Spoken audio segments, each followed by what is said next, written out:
Kita udah sempat ngobrol-ngobrol soal gimana mahasiswa Thailand itu sangat antusias nih belajar bahasa Indonesia. Mungkin itu salah satu persiapan mereka dalam menghadapi masyarakat ekonomi ASEAN.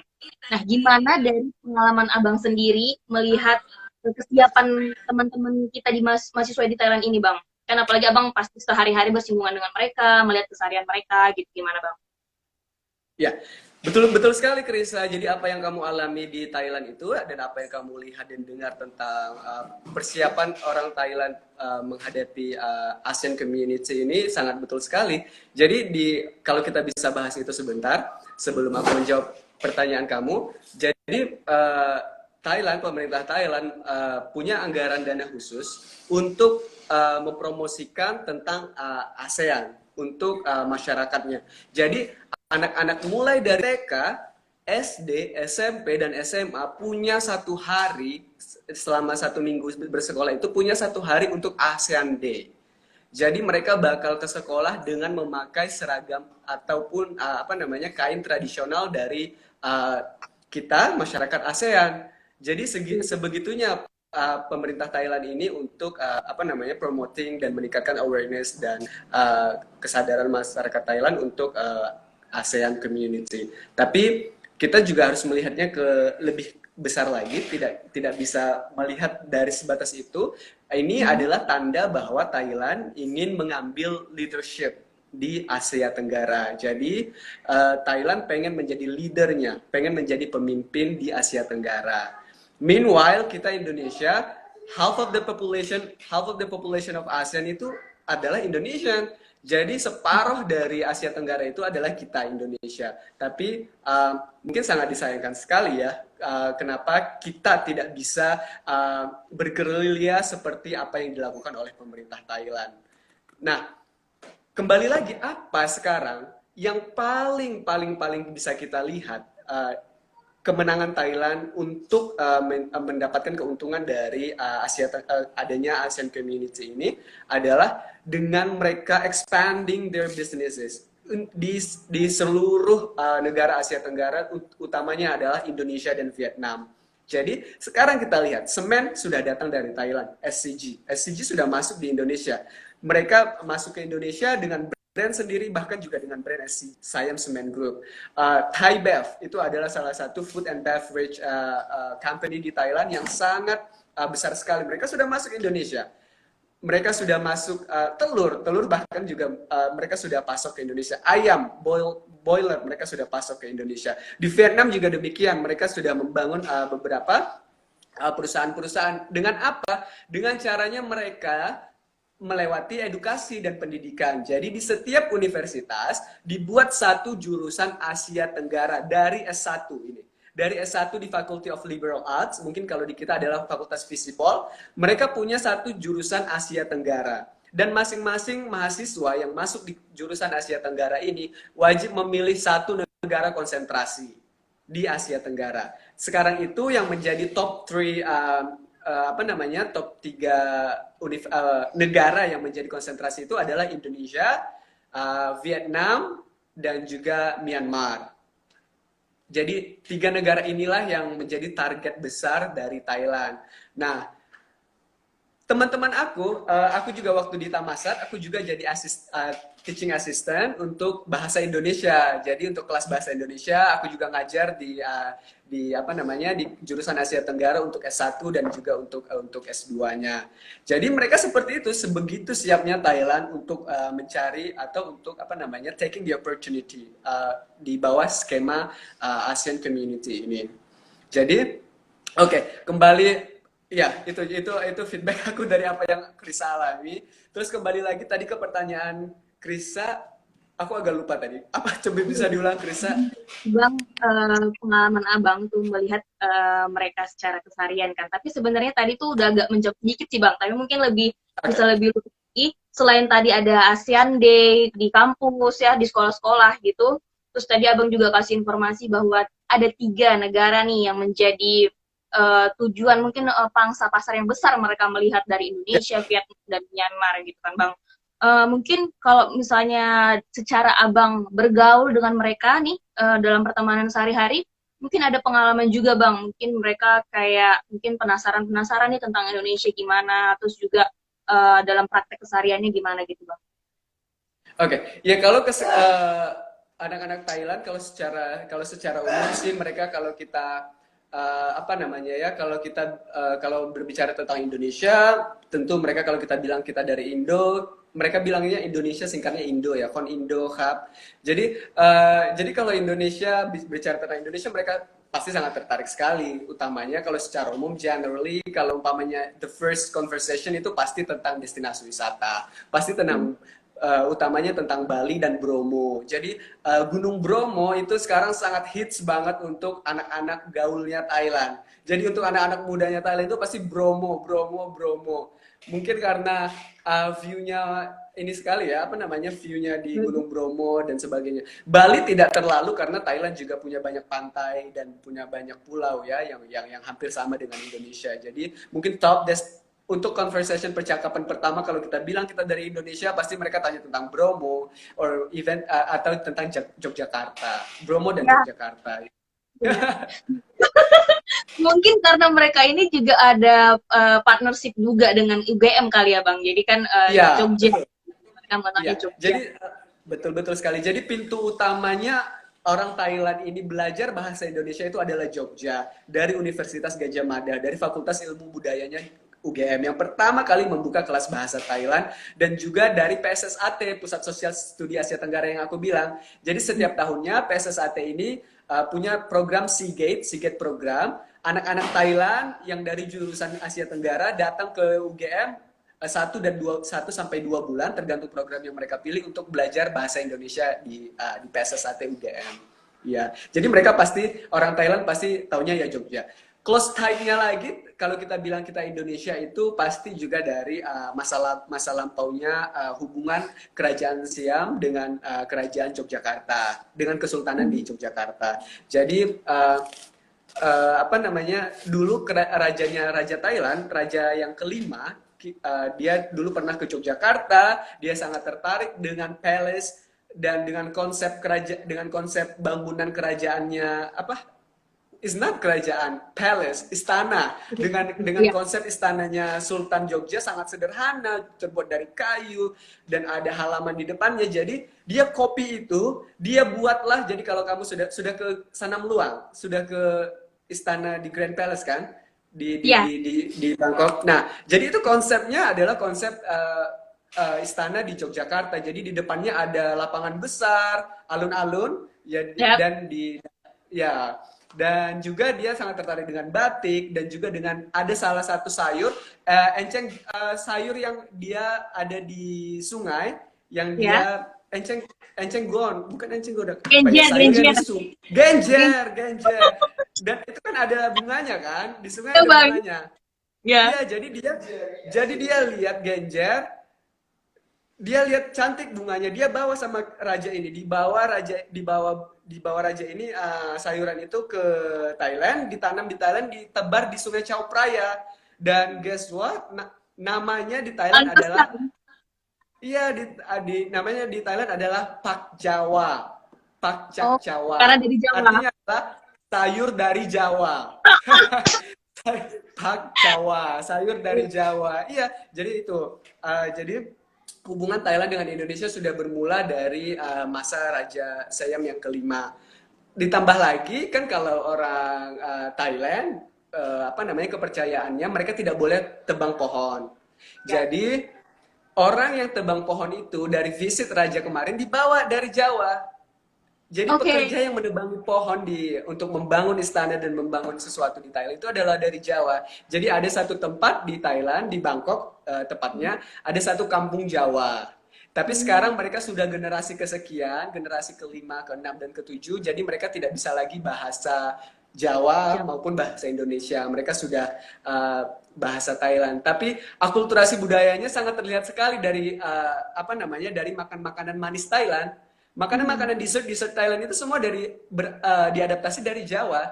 Jadi makanya kalau kamu notice, kalau kamu ke Bangkok, kamu beli makan makanan manis hampir sama dengan dessert-dessertnya yang di Jawa. Karena pada masa lampau mereka orang-orang Jawa yang datang ke Thailand. Mhm. Itu sangat menarik loh Bang. Jadi Jadi waktu ya, uh-huh. waktu aku Lanjut, ke lanjut. Sungai Chao Phraya itu kan sungainya Mhm. sebenarnya menurut aku ya Bang, itu tuh kayak Ya, biasa sungai pada umumnya di Indonesia gitu kan. Tapi ya, memang ya, mereka bisa meramu itu supaya jadi destinasi wisata gitu. Nah, itu tuh betul. banyak banget tanaman-tanaman yang tadi itu Iya, Bang. Jadi kayak wah, ternyata nggak jauh beda, malah ternyata diimpornya dari Indonesia ya. Luar biasa ini Bang. Indonesia. Itu yang baru, yang luar biasa ya, aku baru tahu gitu. Nah, selanjutnya nih Bang, tadi kalau misalnya Abang selama menempuh S2 di sana, untuk akomodasinya sendiri yang untuk mahasiswa itu gimana Bang? Apakah Abang tinggal di asrama atau berbaur nih, ngekos atau mungkin apartemen dengan teman-teman di Thailand, gimana Bang? Oke, ya. Jadi program beasiswa aku itu program beasiswanya cover akomodasi dan juga living allowance dan juga tuition fee. Tapi untuk akomodasinya mereka ngasih duit per bulan, kita cari sendiri. Tapi Hmm.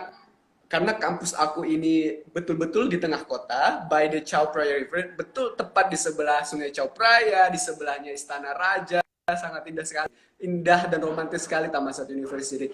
Jadi uh, apa namanya, bear that in mind. Jadi lokasinya ini sangat sempit sekali. Jadi tidak ada dorm untuk mahasiswa di kampus yang di kota, yang di Tapracan. Nama kampusnya Tapracan. Jadi Tamasat ada dua kampus, di kota dan di luar kota, di Tapracan sama di Rangsit. Jadi aku yang di kota, yang Tapracan. Jadi aku cari sendiri akomodasinya, tapi dibantu oleh staff dari jurusan untuk mencari akomodasi yang dekat. Jadi cuma 5 menit, cuma seberang sungai, situlah dorm aku, kos-kosan. Jadi sebenarnya seperti seperti kos-kosan, tapi bentuknya agak lebih teratur dari apa yang ada kos-kosan kita di Indonesia. Ya.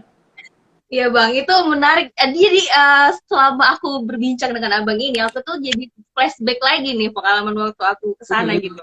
Nah itu tuh bener tuh Bang, jadi aku sempat diajakin, jadi kalau kita buka jendelanya, itu tuh langsung sungai itu, dan itu tuh Iya. pemandangan itu luar biasa loh. Dan di sampingnya itu juga kerajaannya itu kan. Jadi kalau kita mau Iya. jalan di dari Taman Sari University itu dekat gitu, memang ada di pusat kota gitu. Nah, Iya. selain itu Bang, selama Abang kuliah di sana itu, apa sih pengalaman yang mungkin paling berkesan buat Abang selama Abang menempuh kuliah di sana? Oke, selama aku kuliah di sana sih mungkin kalau apa kalau kita berbicara tentang akademik, mungkin yang paling berpengalaman, yang paling berkesan itu karena ini merupakan salah satu apa namanya atmosfer internasional yang betul-betul internasional yang pertama dalam dunia pendidikan ya, dalam belajar mengajar di kelas. Jadi betul-betul teman-teman aku, kami dari ASEAN itu cuma 4, selebihnya itu dari negara lain. Korea, China, Australia, New Zealand, dan juga Kanada dan sebagainya. Jadi betul-betul aku mengalami gimana apa namanya bekerja sama dengan mereka, bagaimana cara mereka berinteraksi dengan dosen, dan I was very shocked pertama kali dengan temanku, like uh, frontal sekali ngomong sama, dan hormat sekali ya. Kalau kita hormat sekali dengan Iya. dosen, kayak kita hormat, patuh, pokoknya nggak bisa ngomong yang menurut kita pantas kita omongin ke dosen kalau dia nggak. Jadi whatever, apapun yang dia pikir tidak sesuai dengan dia, dia bakal sampaikan ke dosen. But dan dia tidak mau tahu.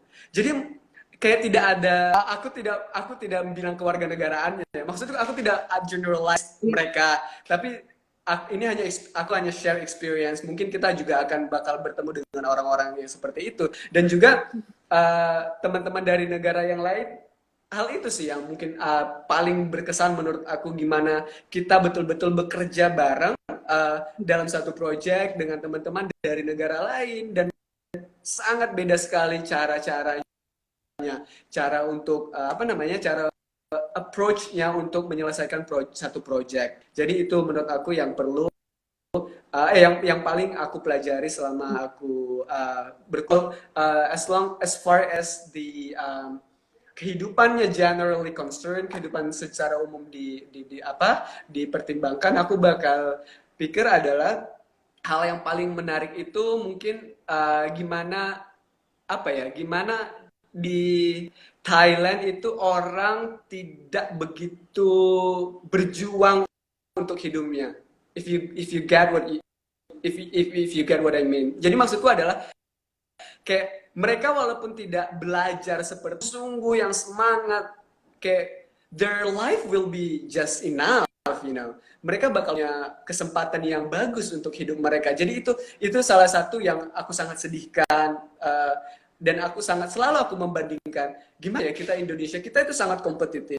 Kita sangat kompetitif, kita sangat, menurut aku kita di atas mereka, like academically ya, secara akademis kita di atas mereka in general. Terus tapi kenapa ya kita punya tidak bisa tidak bisa mengalami sesuatu yang bisa mereka alami juga. Jadi ini kembali lagi sih ke apa namanya, ke bagaimana pemerintah kita provide opportunities untuk teman-teman yang sangat kompetitif dan sangat sangat berdaya saing sekali di level ASEAN, bahkan di level dunia. Ya, itu patut kita ini renungkan ya Bang, maksudnya sebagai generasi muda lah gitu. Terus gimana nih Bang, kalau nggak salah tuh ya, kalau misalnya tradisi apa ya, ya kebiasaan wisuda nih di mahasiswa sana itu kan kayak ada seragam ini ya gitu ya Bang. Itu apa sih sebenarnya Bang yang membedakan wisuda di sana sama wisuda di Indonesia Bang? Mungkin kalau dari pakaiannya tuh kita penasaran juga nih Bang. Oke, jadi beda-beda ya, beda kampus beda pakaiannya. Mungkin kayak kita antara satu universitas dengan universitas lain juga beda kan, juga beda apa namanya, beda tampilannya kan, beda desain dan cuttingnya. Juga di Thailand juga gitu. Tapi mungkin kalau di Indonesia bedanya cuma kayak beda di emblem sama beda di warna. Iya. Ya. Tapi kalau di Thailand betul-betul kayak agak beda sekali antara Chulalongkorn. Chulalongkorn itu yang putih transparan, yang simple putih transparan itu Chulalongkorn. Jadi kalau Thammasat itu kayaknya mungkin lebih ininya kayak Harry Potter, hitam terus ada satu di sini. Itu apa sih namanya Bang? Jadi kalau untuk S1 dia satu. Kalau S2 dia 2 tingkatnya.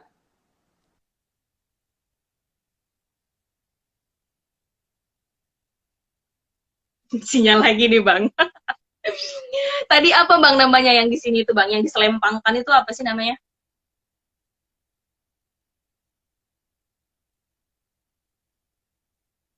Oh, nggak kedengeran ya Bang? Halo? Halo Bang Walid. Tidak tidak terdengar, tidak ada suara.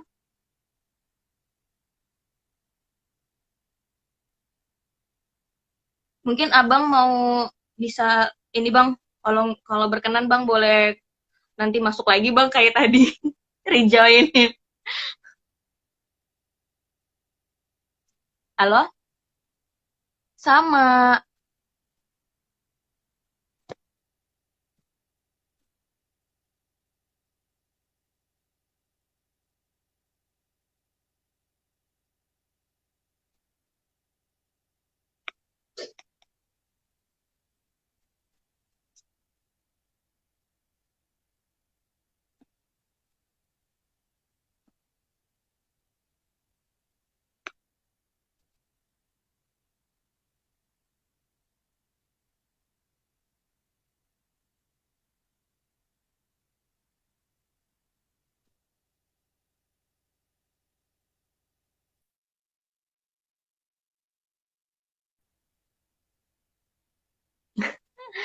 Oke guys, ada trouble ya. Mungkin ini memang sinyalnya parah ya. Mungkin karena banyak orang kayak yang pakai Instagram Live itu gitu.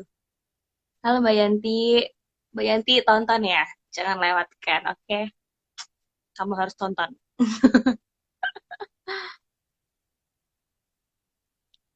Kita join lagi sama Bang Walid. Sawadee Halo Bang. krap. Sawadee. Sawadee. สวัสดีค ข รั อบคุณบค่ะครับมาเป็นไรครับudah nggak bisa jawab udah ya. Iya bang, sorry ya bang, ini kayaknya bener-bener parah sih sinyal nih. Jadi tadi kita itu udah mungkin sinyal aku ya.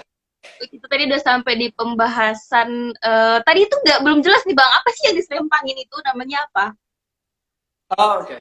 Ya, jadi kalau di kampusku sendiri, dia tuh tingkatan grade-nya. Dia Hmm. S1, undergraduate dia satu. Hmm. Jadi kalau dia S2 dia dua tingkatan. Nah, dia kalau postgrad dia tiga tingkatan. Terus warnanya itu melambangkan fakultasnya. Kayak Oke. Bedanya mungkin kalau mereka nggak ada penggunaan toga ya bang ya kan? Kalau kalau ya, kita kan ya, ada, terus itu dilihat dari ya, ini tadi selempangnya. Mungkin buat teman-teman yang penasaran dengan ya. kebudayaan Thailand, mungkin nanti bisa searching-searching juga nih lebih lanjut. Nah, oke Dan bang. Uh-uh. menariknya wisuda Thailand, Krisa, Ya. menariknya wisuda di Thailand itu ijazahnya langsung dikasih oleh raja. Wow. Terus gimana bang? Jadi langsung raja yang ngasih ijazahnya. Tapi ya cuma satu mungkin sepersekian detik kasih pergi. Ya, jadi tapi berbeda kampus beda yang ngasih ya. Jadi ada apa namanya?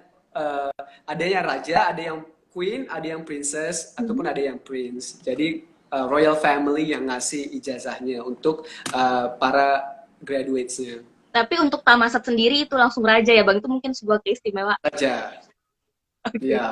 Dan Chulalongkorn juga. Oke, jadi Ya. apa ya? Memang di Thailand itu kalau nggak salah ada dua kampus besar itu ya Bang, Chulalongkorn dan Thammasat University yang memang kampus Ya. unggulan di sana. Jadi buat teman-teman ada pilihan lagi nih. Tapi Bang, itu kan menunjukkan bahwa Royal Family itu tuh sangat dekat ya dengan masyarakat.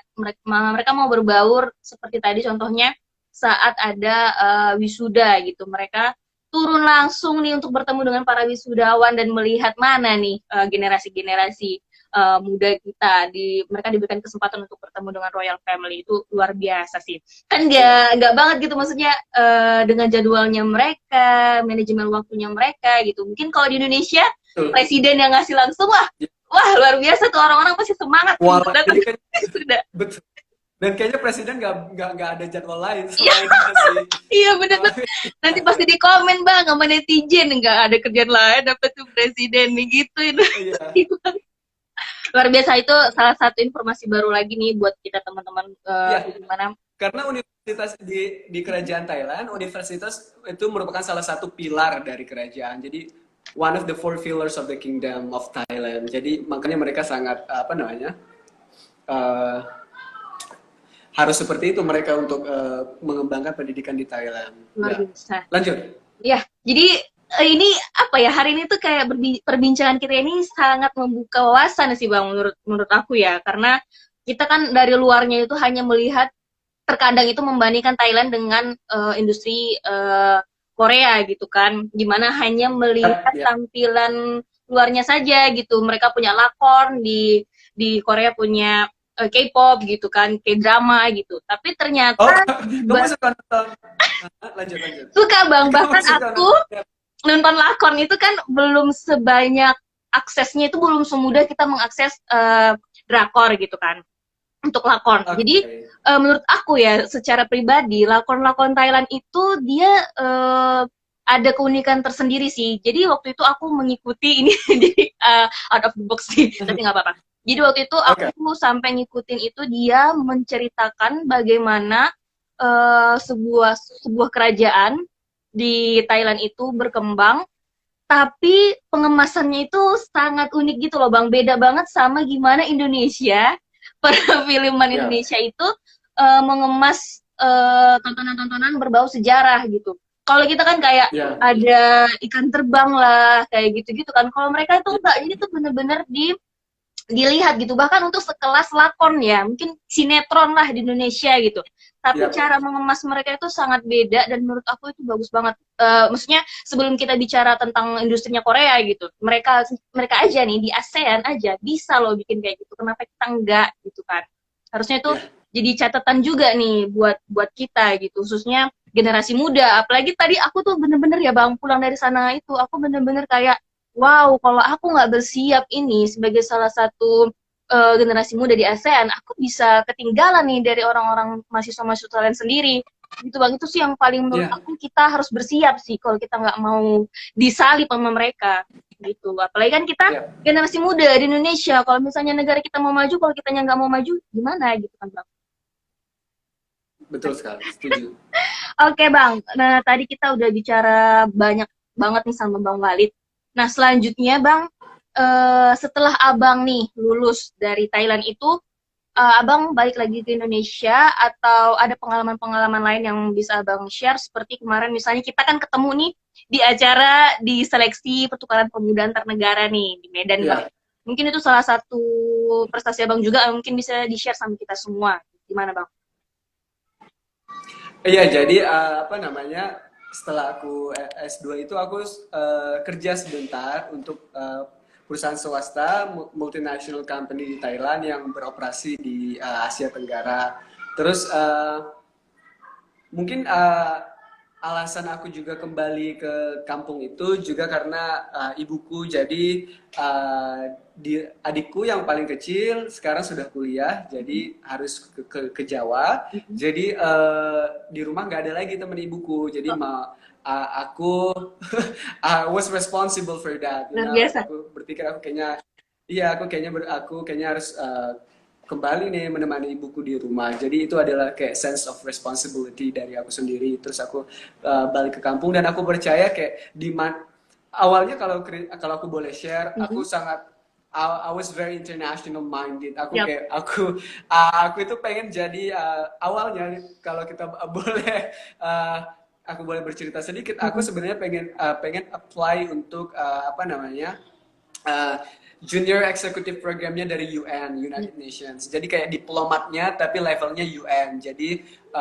bakal 2 tahun rotate satu negara ke negara lain, 2 tahun ke negara lain, 2 tahun ke di pos di negara-negara lain. Jadi I was aiming for that sebelum aku lulus dari Thailand. Tapi mungkin apa namanya apa sih takdir berkata lain dan I had to come back to di sini ke province ke daerah. Terus aku percaya kayak rezeki bakal ada aja dimanapun kita kalau kita memang betul-betul apa namanya kalau kata apa sih kata pepatahnya itu um, mutiara di bawah laut kan bakal dicari orang juga ya. Betul Bang. Jadi Dimanapun berlian, dia akan iya. tetap jadi berlian kan Bang? Iya, that's it. Terus akhirnya aku percaya itu dan mungkin kayak ini juga mungkin doa ibuku kali ya. Jadi kayak dia minta aku balik ke sini terus aku balik dan ya alhamdulillah semuanya lancar dan sesuai ekspektasi. Jadi setelah lulus setelah S2 aku kerja sebentar untuk perusahaan Thailand terus aku sempat aku di pos di Jakarta untuk perusahaan ini yang di Jakarta. Jadi aku sempat beberapa bulan di Jakarta terus akhirnya balik ke Medan. Jadi 2018 akhir aku di Jakarta, 2019 awal aku balik dan balik ke Medan aku betul-betul I had no one, aku nggak punya siapa-siapa, aku nggak punya circles di Medan, I had no friends dan aku punya teman tapi teman-teman lainnya kan udah pada merantau juga semuanya nggak ada yang tinggal lagi jadi waktu itu aku betul-betul nggak punya siapa-siapa untuk teman diskusi. Akhirnya aku cari apa namanya kesempatan untuk bisa engage atau bisa berkumpul dengan pemuda-pemuda di Sumatera Utara. Akhirnya ada program itu PPAN Yap. dan PPAN aku udah tahu semenjak aku S1 dulu di UGM kan. Aku di Jogja tapi aku tidak apply untuk PPAN di Jogja karena aku bukan asli dari Yogyakarta. Akhirnya pas kemarin kembali ke Medan pas banget ininya kesempatannya. Pas aku balik pas itu bukaan terus aku apply dan ya alhamdulillah akhirnya aku keterima dan terpilih menjadi perwakilan dari Sumatera Utara untuk program Indonesia Singapura. Nah, program Indonesia Singapura ini programnya 2 tahun. Jadi 1 tahun lalu kami yang ke Singapura, tahun ini yang Singapuranya akan ke Indonesia. Tapi waktunya belum tahu kapan. Mungkin akhir November masih menunggu update terkait dengan COVID-19. Jadi kalau sudah bisa travel lagi, nanti yang delegasi Singapura akan ke Indonesia. Insya Allah bulan November akhir nanti kita akan ada programnya yang host dari Kemenpora Indonesia untuk delegasi dari Singapura. Luar biasa, Bang. Em, kalau nggak salah nih Abang lagi punya bisnis namanya Madu Opung ya, Bang. Nah, itu Yap. idenya itu timbul dari mana, Bang? Apakah memang Abang sedang apa ya, mulai memikirkan untuk merintis sebuah usaha di mana Abang juga lagi memutuskan untuk berdomisili di sana yang mungkin kita juga belum tahu sampai kapan kan, apalagi dengan adanya pandemi Yap. seperti ini. Gimana itu, Bang? Sampai akhirnya ada keputusan itu?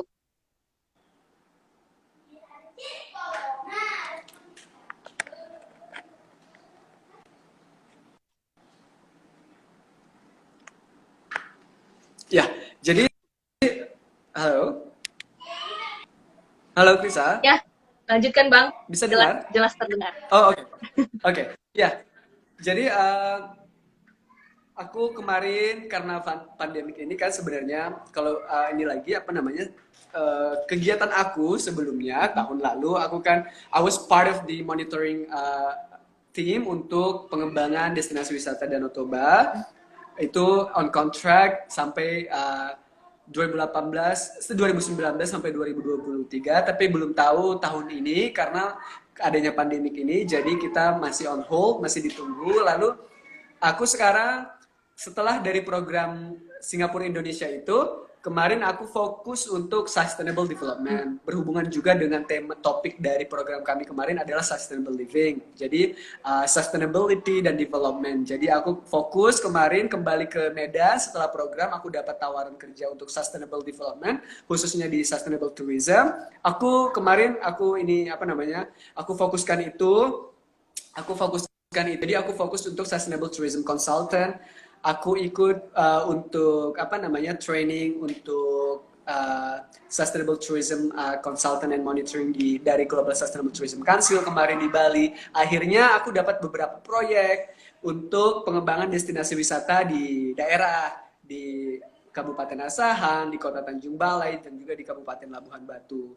Nah, tapi gara-gara pandemik ini semuanya tunda ya, semuanya tunda, jadi akan dilanjutkan di tahun anggaran depan di 2021. Jadi aku bukan banting setir sih. Jadi sebenarnya aku benar-benar aku juga kemarin lagi mencari side business apa yang bisa aku lakukan selama aku tidak merampungkan proyek-proyek yang sudah dijalankan. Jadi akhirnya aku kemarin berpikir lagi, diskusi-diskusi dengan teman-teman apa yang bisa dilakukan dan kebetulan dengan adanya pandemi Covid ini kita perlu untuk meningkatkan meningkatkan imunitas, meningkatkan kesehatan, menjaga kesehatan kita. Terus aku akhirnya pikir, kenapa nggak ambil bisnis yang bisa untuk itu juga dan juga membantu masyarakat. Nah akhirnya kebetulan lagi kakak ipar aku itu dari sana asalnya dari Sumatera Selatan.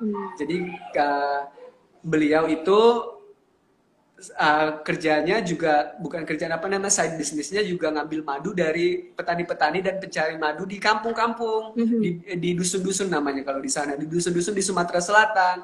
Akhirnya aku kerjasama dengan beliau gimana Kak kalau madunya aku juga bantu pasarkan juga nanti aku bisa pasarkan untuk pasar yang di Sumatera Utara. Akhirnya setuju bisa kerjasama. Akhirnya aku ambil madunya. Nah, aku namakan madu opung karena ibuku kan dipanggilnya opung ya sama cucu-cucunya.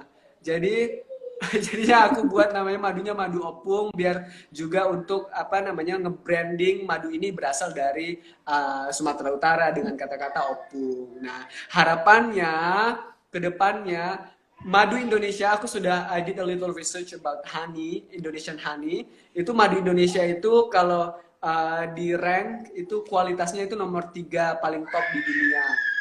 Setelah dari New Zealand dan Australia. Jadi madu Indonesia itu yang paling top 3. Tapi ada satu madu di Indonesia yang paling bagus lagi yang belum pernah mungkin diketahui sama pasar internasional itu madu dari Nusa Tenggara. Nah, jadi sekarang aku pelan-pelan merintis. Aku juga pengen punya satu brand yang betul-betul legal, sudah masuk dalam apa namanya pengesahan dari Badan POM juga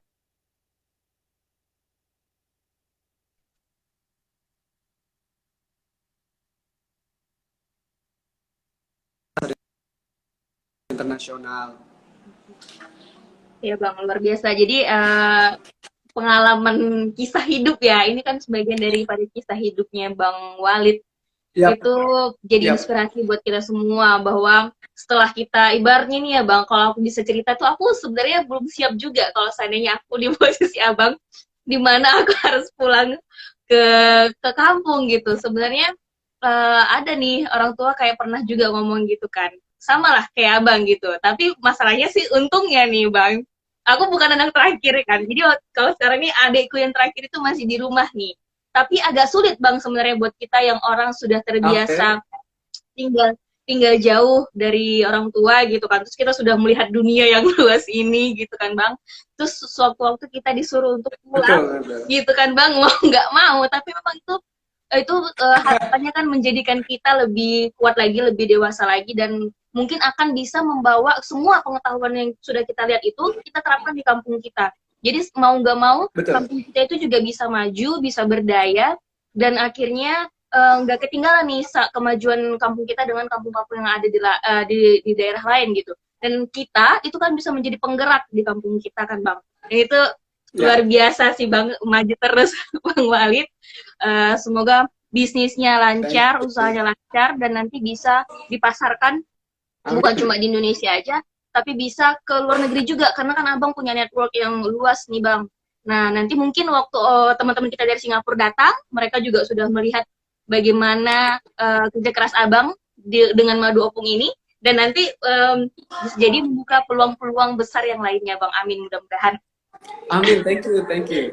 Amin. Iya Bang. Nah, terakhir nih Bang, apa nih pesan-pesan Abang buat teman-teman semuanya? Karena kan nanti Ya, selain di Instagram, nanti kita juga akan upload di YouTube, dan mungkin akan kita share nih linknya ke teman-teman yang lain juga. Pesan Abang apa untuk kita semua? oke. Jadi pesan aku untuk teman-teman semua yang mungkin sedang merantau atau yang kepikiran, Halo halo, Bang, sorry maaf banget lagi. ya Bang sinyalnya. Ya Bang, gimana Bang nih Ya, pesan-pesan Abang nih untuk kita semuanya? ya. Jadi pesan-pesannya untuk teman-teman yang sedang merantau maupun yang akan merantau untuk baik untuk mengejar pendidikan maupun untuk mengejar karir, mohon jangan lupa untuk berpikir atau untuk pun berkontribusi sebisanya untuk kampung halaman dari mana kamu berasal. Karena tidak semua orang dari kampung halaman itu yang alami. Jadi sebaiknya bisa share ke teman-teman yang ada di kampung halaman. Dan juga aku harapkan teman-teman yang merantau juga bisa mendukung teman-teman yang kembali ke kampung dan membangun kampung. Ya. Biasa. Terima kasih banyak ya Bang Walid. Semoga Bang sehat Sama-sama selalu, bisa. dan Amin, Sumatera amin. Utara Kamu bisa juga. lebih maju lagi dengan kehadiran Abang di sana, khususnya daerah Amin, amin, Abang, amin. dan semoga Amin. semakin sukses, dan apapun yang Abang lakukan Amin. itu bisa diberikan kemudahan dan kelancaran oleh Allah Subhanahu wa taala. Amin. Terima kasih ya Aku Bang, juga minta sampai doanya untuk ya. teman-teman semua. Ya, siap Bang. Kami Minta pasti doanya doakan untuk Abang, teman-teman. dan jangan lupa di-follow Madu Opung yang ada di Instagram juga. Jadi Ya. teman-teman bisa lihat juga kalau memang butuh madu dan bisa mencicipi madu yang berasal dari Sumatera Utara, bisa aja langsung kontak Bang Walid. Ya kan Bang? Jadi Dan ya. soon aku akan publish satu social project baru namanya Mhm. Halaman Inspirasi. Ini Ya, adalah ruang untuk diskusi dan juga untuk menginspirasi pemuda-pemuda setempat, pemuda daerah sini. ya. Eh, Halaman Inspirasi ini nanti akan menjadikan apa namanya arena dan wadah untuk teman-teman yang ingin berkontribusi secara untuk berkontribusi ke masyarakat. Mohon doanya untuk teman-teman yang sedang merantau dan juga mohon supportnya untuk Halaman Inspirasi. Untuk detailnya soon aku akan rilis. Luar biasa. Oke Bang, kita akan cek segera dan kita tunggu halaman inspirasinya di launching. Dan mudah-mudahan sukses, lancar semuanya apapun yang Abang lakukan. Oke Bang, terima Amin. Thank kasih. you. Sampai ketemu lagi, Bang Walid. Assalamualaikum. Waalaikumsalam, sawadee khap. Sawadee krap.ขอบคุณค่ะครับ